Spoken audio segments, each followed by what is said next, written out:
ابن شہاب نے بیان کیا، ان سے عروہ بن زبیر رضی اللہ عنہ نے کہا کہ حضرت عائشہ رضی اللہ عنہ نے کہا کہ جب حضرت ابوبکر رضی اللہ عنہ خلیفہ ہوئے تو فرمایا، میری قوم جانتی ہے کہ میرا تجارتی کاروبار میرے گھر والوں کی گزران کے لیے کافی رہا ہے، لیکن اب میں مسلمانوں کے کام میں مشغول ہو گیا ہوں، اس لیے آل ابو بکر اب بیت المال میں سے کھائے گی اور ابو بکر مسلمانوں کا مال تجارت بڑھاتا رہے گا۔ صحیح بخاری حدیث نمبر 2070۔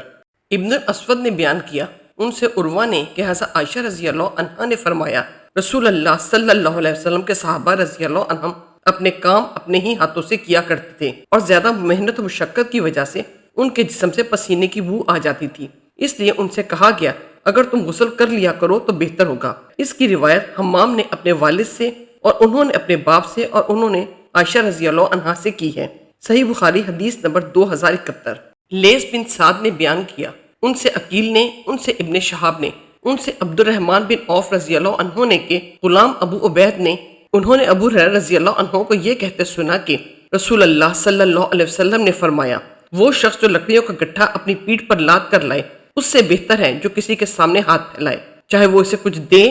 یا نہ دے۔ صحیح بخاری حدیث نمبر 2074۔ ابو ہریرہ رضی اللہ عنہ نے بیان کیا کہ نبی کریم صلی اللہ علیہ وسلم نے فرمایا، ایک تاجر لوگوں کو قرض دیا کرتا تھا، جب کسی تنگ دست کو دیکھتا تو اپنے نوکروں سے کہہ دیتا کہ اس سے درگزر کر جاؤ، شاید کہ اللہ تعالیٰ بھی ہم سے آخرت میں درگزر فرمائے، چنانچہ اللہ تعالیٰ نے اس کے مرنے کے بعد اس کو بخش دیا۔ صحیح بخاری حدیث نمبر 2078۔ شعبہ نے بیان کیا، کہا ہم سے قتادہ نے کہا میں نے ابو خلیل سے سنا، وہ عبداللہ بن حارث سے نقل کرتے تھے اور وہ حکیم بن حزام رضی اللہ عنہ سے کہ نبی کریم صلی اللہ علیہ وسلم نے فرمایا، خرید و فروخت کرنے والوں کو اختیار ہے جب تک وہ ایک دوسرے سے جدا نہ ہو کہ بے فضح کر دیں یا رکھیں، یا آپ نے معلم یتفرقہ کے بجائے حتی یتفرقہ فرمایا، بس اگر دونوں نے سچائی اختیار کی اور ہر بات کھول کھول کر بیان کی تو ان کی خرید و فروخت میں برکت ہوگی، اور اگر انہوں نے کچھ چھپائے رکھا یا جھوٹ بولا تو ان کی خرید و فروخت کی برکت ختم کر دی جائے گی۔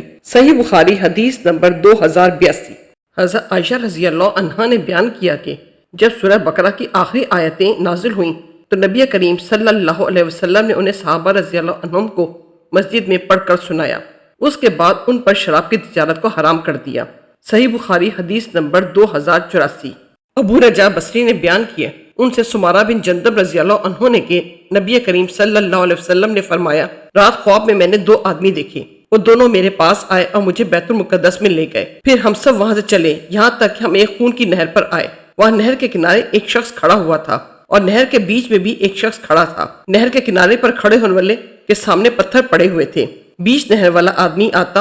اور جو ہی وہ چاہتا کہ باہر نکل جائے فوراً ہی باہر والا شخص اس کے منہ پر پتھر کھینچ کر مارتا جو اسے وہیں لوٹا دیتا تھا جہاں وہ پہلے تھا۔ اسی طرح جب بھی وہ نکلنا چاہتا کنارے پر کھڑا ہوا شخص اس کے منہ پر پتھر کھینچ مارتا اور وہ جہاں تھا وہیں پھر لوٹ جاتا۔ میں نے اپنے ساتھیوں سے جو فرشتے تھے پوچھا کہ یہ کیا ہے، تو انہوں نے اس کا جواب یہ دیا کہ نہر میں تم نے جس شخص کو دیکھا وہ سود کھانے والا انسان ہے۔ صحیح بخاری حدیث نمبر 2085۔ ابو ہریرہ رضی اللہ عنہ نے بیان کیا کہ میں نے خود نبی کریم صلی اللہ علیہ وسلم کو یہ فرماتے ہوئے سنا